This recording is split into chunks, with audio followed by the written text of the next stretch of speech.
Hey guys, so today I want to make a quick little review here on the Sony Xperia Z, and this review will be a little bit different compared to a lot of other reviews out there. A lot of other reviews out there, they just go over the specs. They don't talk that much about the experience of just using the device.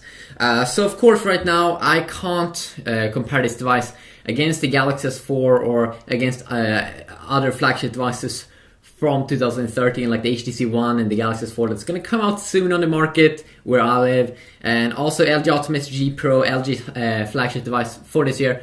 I don't have that one either, but I will go over the experience and the good things. I also have a full written review on my website, which you can check out in the description down below.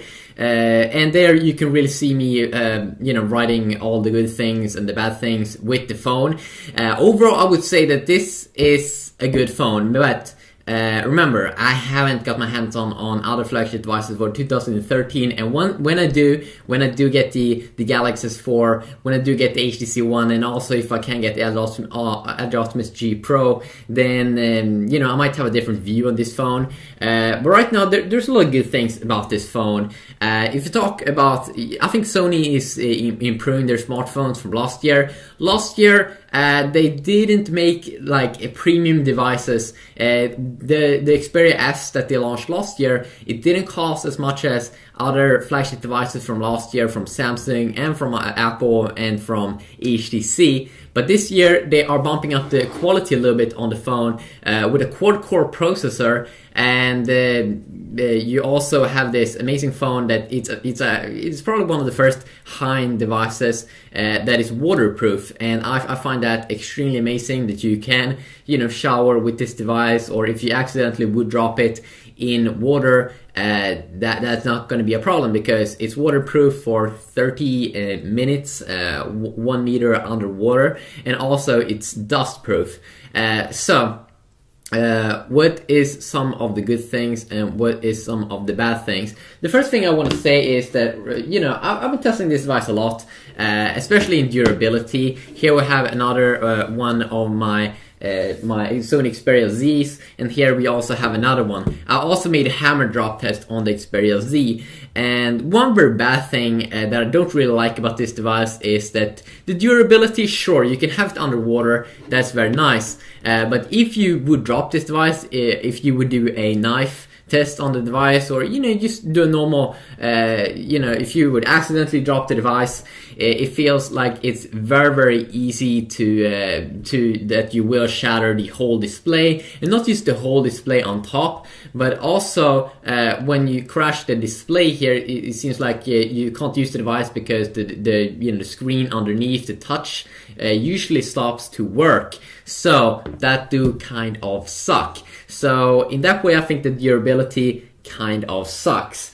And also one thing that I want to say here, I'm a Samsung guy, I've used a lot of Samsung devices, and speaking about durability, both my Galaxy Note 2 and my Galaxy S3 first generation, I've both been getting scratches on the device, and I've also been hitting it hard with the knife, but never ever in my life have the display underneath stop working. So even if you crack the display, you can still use the device. So that's something that I don't like that much. I kind of hate it, actually. That's one of the big things that I really don't like about this phone. Also, one thing that I don't like about this phone is that even though it is a quad-core device, it still feels a little bit slow in menus compared to last generation phones from Samsung, like the Galaxy S3 and the Galaxy Note 2. It still feels like they can improve the performance a little bit.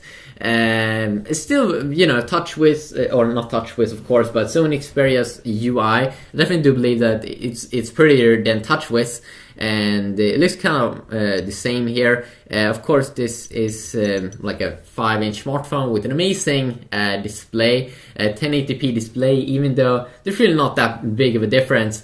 with 1080p versus 720p displays on smartphones, because you know the PPI, you get around 100 pixels per inch more, and in Kindle reading you might get a little bit sharper text, but overall you won't really see that of a big difference. Also, one of the big massive bad things with the Xperia Z is definitely the viewing angles. Really, viewing angles are so poor on this device. When you look at the device from the sides, it's very hard to see the screen. Some people do like this though, because you know, then people that are trying to spy on your phone, if they stand close to you, they won't be able to see the screen that good.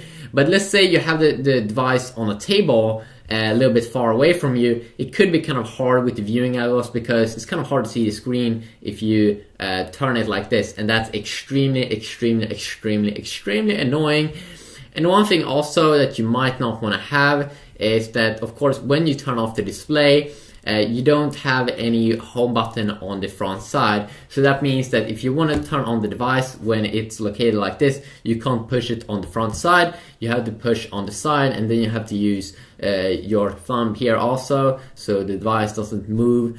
But definitely it could look a little bit clean here. But also, this is a 5-inch display, sure, but when it has these virtual keys, the screen is almost the same size as a Galaxy S3, and I would say overall there is really not that much big difference between the Galaxy S3 versus the Sony Xperia Z in, you know, performance. And I mean, like, they're very identical in size. They're very identical in size. I'm using right now my Galaxy S3 4G as my main smartphone, and I would say that one thing that I do like more about my Galaxy S3 is that it's more rounded off, so it fits in my hand extremely nice.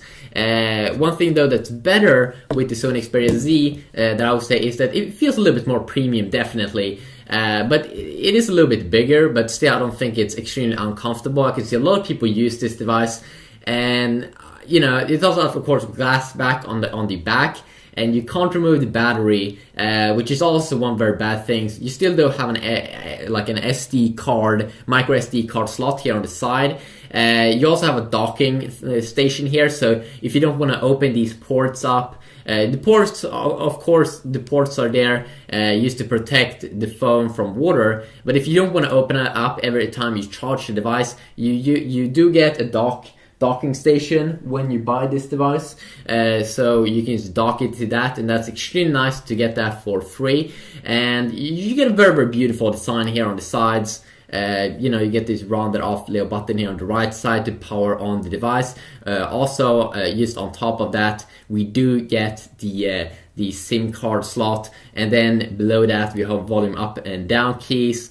And then I'm pretty sure we have the speaker located here also at the bottom. One thing that's very bad with the speaker is I don't think it's very loud, and many times when you play a game, you hold the device like this, you have your thumb here on the speaker, so you don't hear it that good.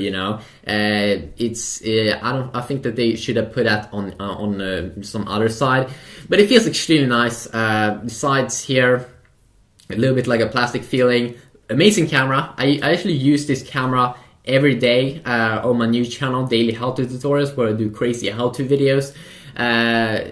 It is very nice 30 megapixel camera, and the good thing with this 30 megapixel camera is that it has HDR video mode, which is pretty new for video, and that's something that we'll see more in the flagship devices for 2013. Of course, on top of the device here, we do have, of course, the headphone jack that is also sealed, and overall, that is the design. And if you talk about the specs, of course, the GPU that you will get in the Sony Xperia Z is pretty powerful. It's the same. I'm pretty sure it's the Adreno 320 GPU, same as you would get in the Google Nexus 4. So definitely something that you might want to check out. And The build quality, as I said, the build quality feels better compared to Samsung's devices here. This one has, you know, the plastic feeling, but it's very good if you drop your devices a lot. If you don't use cases, you know, Samsung's devices are very, very durable when you drop them. Of course, though, we don't get water or dust protection on the S3, and I've noticed it a lot that it could be extremely nice to have that protection, especially if you know, are close to water, you know. But the big thing that I would say that I'm kind of scared with the Xperia Z is the quality on the screen. That it feels like if you drop this device, either you will shatter the back very, very easily, or you will shatter the front side. And it is an more expensive device than the Galaxy S3 at the moment. So it's definitely something that you want to consider, you know. If it's worth picking up. I also noticed that some new apps is not available for the Xperia Z. You know, they will crash a little bit.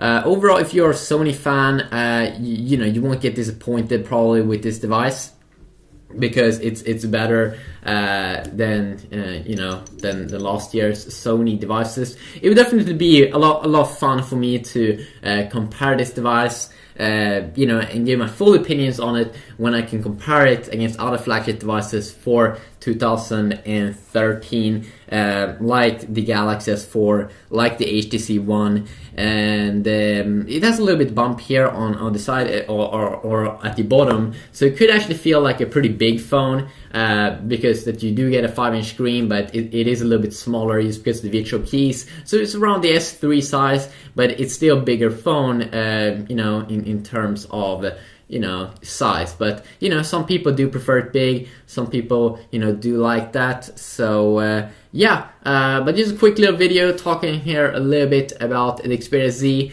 I wouldn't say that I found any major flaws. You know, the stereo speaker maybe a little bit, the durability that it has glass, and you know, it's no extremely big problems that I've had with it. You know, you won't get disappointed, but I still would wait before I purchase the device, before, you know, I can get my hands on at least you know, the S4 and the HTC One, and you know, see which one I'm the most big fan of. So that will be fun. I have a ton of other videos also on the Xperia Z if you want to go and check them out. Made a lot of crazy tests with the Xperia Z, and also some other comparisons. So you can also tell me in the comment section down below if there's any specific more videos you want to see on the Xperia Z, maybe some case reviews or something like that. And yeah, until next videos, have an awesome day, and I will see you all in the next video, hopefully. Yeah, peace.